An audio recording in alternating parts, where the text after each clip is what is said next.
ऐकू वाटत नाही. परभणीची घटना मला ऐकू वाटत.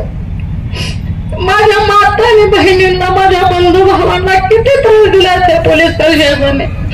यांना कोणी ऑपरेशन करायचं, यांना कोणी आदेश दिला? यांना आदेश होता जे चुकल्यात त्यांना 4 फटके द्यायचं आणि अटक करून 4 दिवस जेलमध्ये ठेवायला पाहिजे होते.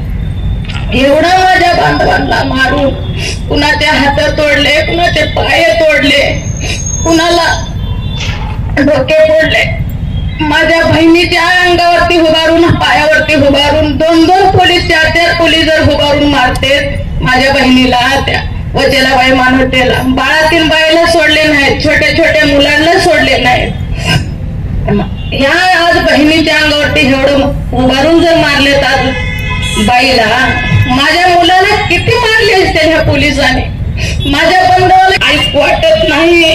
पार उरावर घोडा ठेवून कंबर खचून मला कधी आले आज. या पोलीस प्रशासनाने लय अन्याय केल्यात, लय अन्याय केल्यात. एवढा अन्याय करायला नको होत.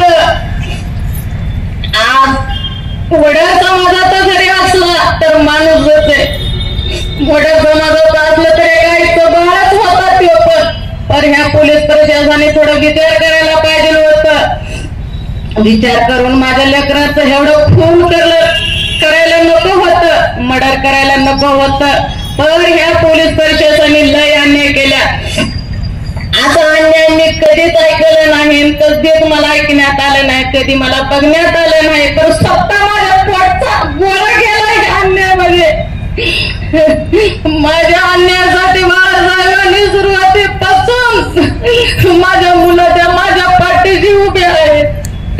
म्हणून आज माझ्या सोमनाथाचा सत्य घटना समोर आलेला आहे. आज जर बाळासाहेब इथं परभणीत आले नसते तर या लोकांनी माझ्या सोमनाथाचा खून केलेला ही दाबादाबी करून सगळ्या जिकडल्या जिकडे केले असते. किती नेते आले, किती आमदार खासदार आले, पण कुणी माझ्या पाठीशी उभारले नाहीत. सगळे येऊन बघून गेले. स्वतः माझ्या बाळासाहेब आंबेडकर साहेबांनी येऊन माझ्या पाठीशी उभा राहून स्वतः त्यांनी कोट घालून माझ्यासाठी लढे लढत्यात. मला या कुठल्या सरकारवर विश्वास नाही, कुठल्या पोलीस प्रशासनावर विश्वास नाही. माझा विश्वास आता सध्या बाळासाहेब आंबेडकर साहेबांवरच माझा विश्वास आहे. यानेच न्याय मिळवून देतील. मला यांच्याशिवाय कुणी रस्त्यावर येणार नाही तर कुणी मला न्याय मिळवून देणार नाहीत. माझा सरकारवर विश्वास नाही. माझा जर सरकारवर विश्वास होता तर माझा मुलात गेला नसता.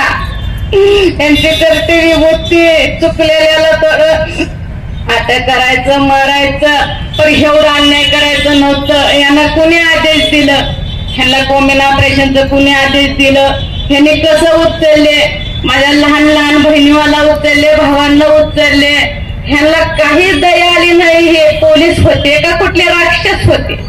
हे पोलीस नव्हते. एक राक्षस पैदा झाले ह्या परभणीमध्ये. म्हणून माझ्या मुलाचा आज बळी गेलाय. मला ज्या पोलिसांनी मारलेत, किती पोलीस आहेत, ह्याच्यामध्ये किती गुन्हेगार आहेत, त्यांना सजा व्हायलाच पाहिजे. त्यांना फाशीची शिक्षा झालीच पाहिजे.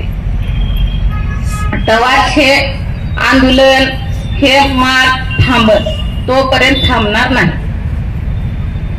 असं करायला नको होतं. एवढं अन्याय केले ह्या पोलीस लोकांनी, लय अन्याय केले. आज बळी घ्यायचं म्हणलं तर एक सोमनाथाचा बळी घेतले. अजून असं किती सोमनाथाचं बळी घेणार होते हे? ह्या परभणीमध्ये सुजयदादा आले तेव्हा कोमिन ऑपरेशन थांबलं. साहेबांनी तिकडून फोन केले तेव्हा कोमिन ऑपरेशन थांबलं.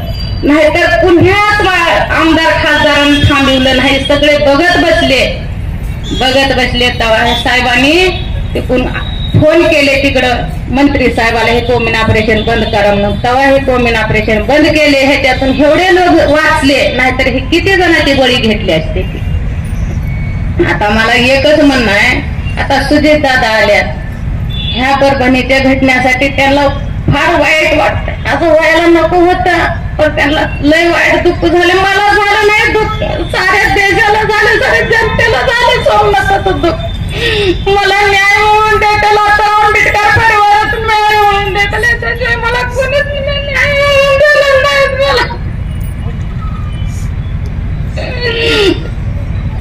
आता बात मला बोलणं होत नाही. आता मी थांबवते.